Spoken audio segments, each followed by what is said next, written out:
السلام عليكم أعزائي المشاهدين، إن شاء الله تكونوا بخير. معكم بتول من مطبخ بتول قوجة. برحب فيكم من جديد وبرحب بكل متابعي القناة. رح نعمل اليوم مع بعض وصفة كتير معروفة وشعبية والكل بحبها. رح نعمل الفول بالطريقة السورية بالطحينة، ورح نعمله كمان بالحمض. تابعوني للأخير عشان تشوفوا المقادير وطريقة التحضير.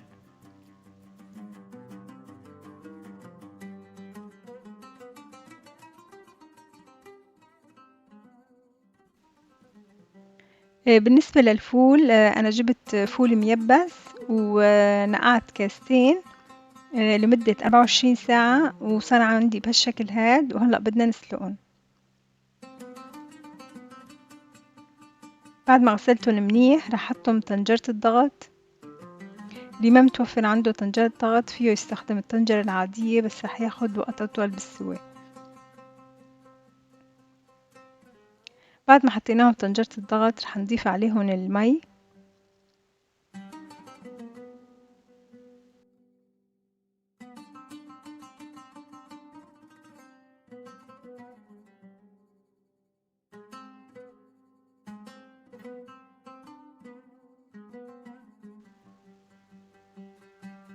ورح نضيف عليهم الملح، حوالي معلقة ملح كبيرة.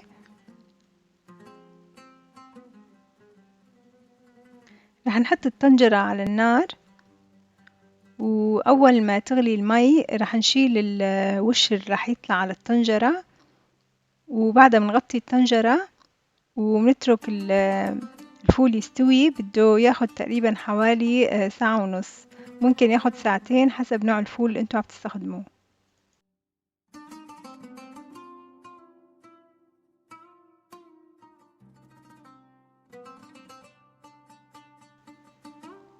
لتحضير صوص الفول رح نحتاج تقريبا كاسة كبيرة طحينة. أنا عم بستخدم هذا النوع من الطحينة.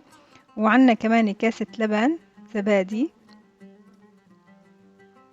ورح نحتاج ربع كاس عصير ليمون، ورشة ملح، ومعلقة كبيرة كمون، ونص معلقة فلفل أحمر مطحون.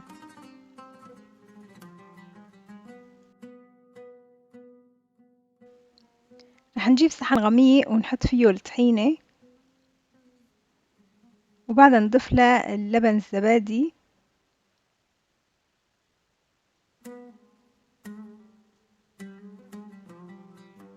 ورح نضيف الثوم، فصين ثوم مطحونين أنا نسيت أذكرهم بالمقادير، والملح.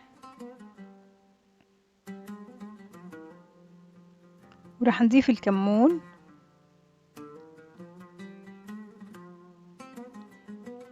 والفلفل الأحمر المطحون،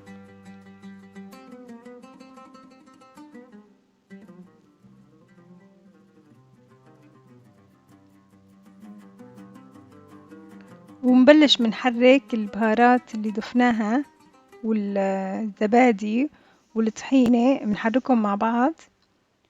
وبعد ما نحركهم شوي مع بعض رح نبلش نضيف المقادير السائلة بالتدريج.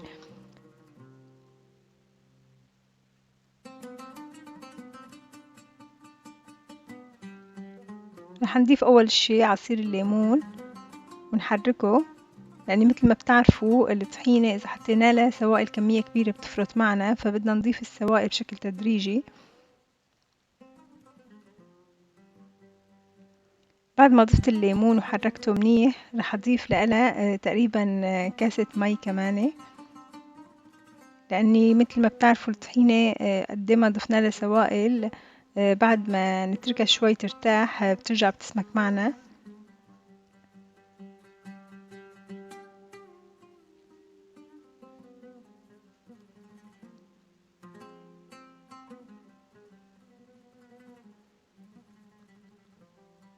أنا ضفت لها تقريبا حوالي كاسة مي كاملة.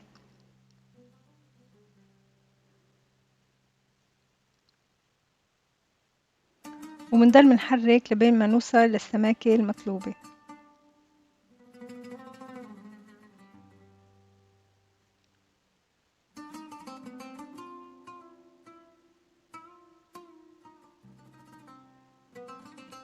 هيك صارت عنا الطحينة جاهزة، وهي السماكة اللي بدنا إياها.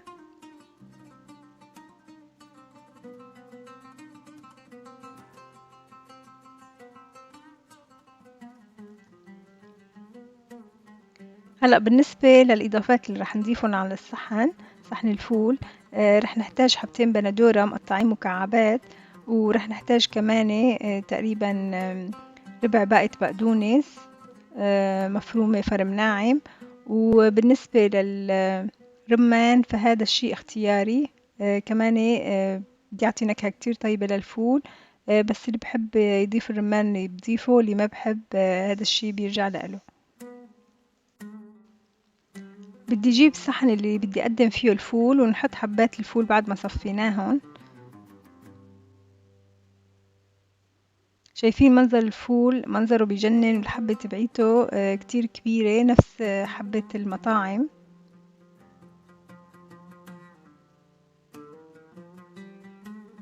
وشوفوا الحبة كيف مستوية ومهروسة. وهلأ عم نضيف صوص الطحينة اللي عملناه مع بعض.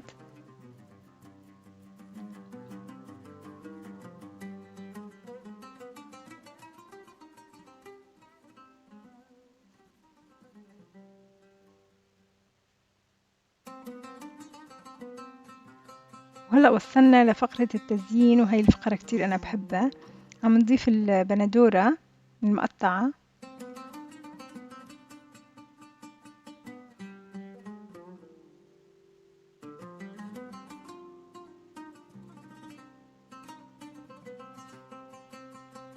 ورح نزين صحن الفول كمان بالبقدونس المفروم.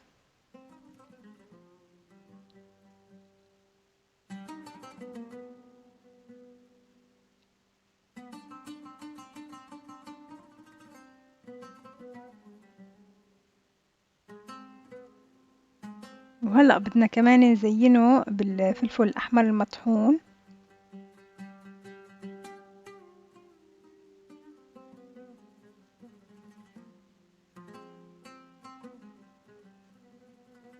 وما بننسى كمان إنه الفول بحب الكمون، رح نضيف له كمان رشة كمون.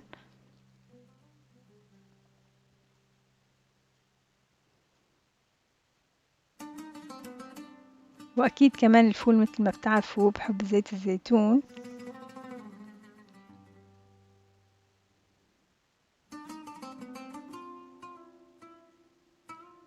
آخر شي رح نزين صحن الفول بحبات الرمان، وهذا الشي طبعا مثل ما قلت لكم اختياري،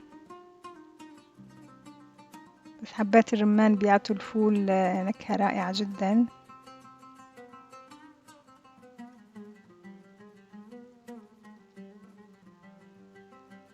هيك صار عنا صحن الفول بالطحينة جاهز. وهلأ بدنا نعمل صحن الفول بحمض.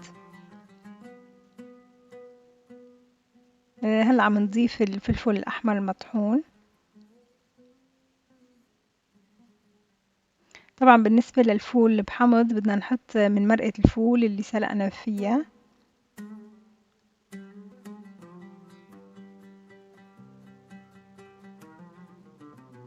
وبدنا نضيف كمان الكمون.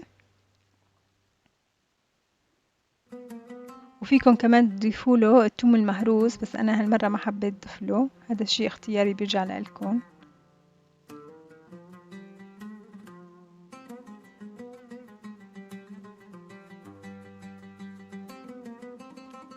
رح نضيف كمان حمض الليمون.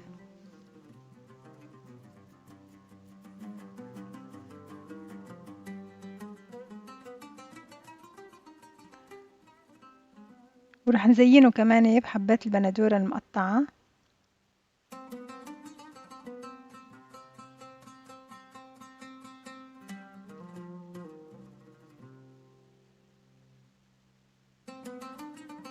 والبقدونس. بالنسبة لصحن الفول بحمض أغلب الناس بحبوا ياكلوه بالمعلقة، وهو بكون كتير خفيف لأني عم ناكله بالمعلقة وما فيه طحينة، فبكون كتير خفيف وطيب على المعدة.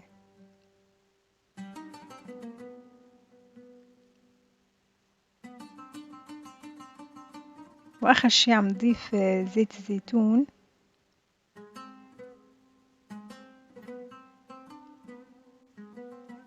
وهيك صار عنا صحن الفول بحمض جاهز.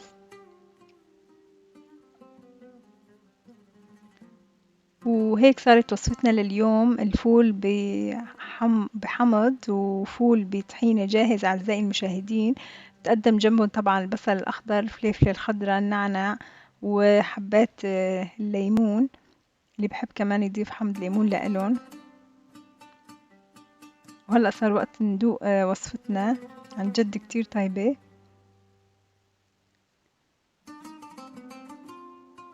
ما في داعي تروحوا على المحلات وتاكلوا فول إذا عملتوه بنفس هاي الطريقة كأني عم تاكلوا فول المحلات.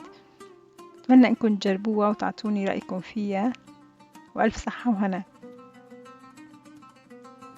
إذا عجبتكم وصفتي لليوم لا تنسوا تشاركوها مع أصدقائكم. بشوفكم دايما على خير. كانت معكم بتول من مطبخ بتول قوجة، والسلام عليكم.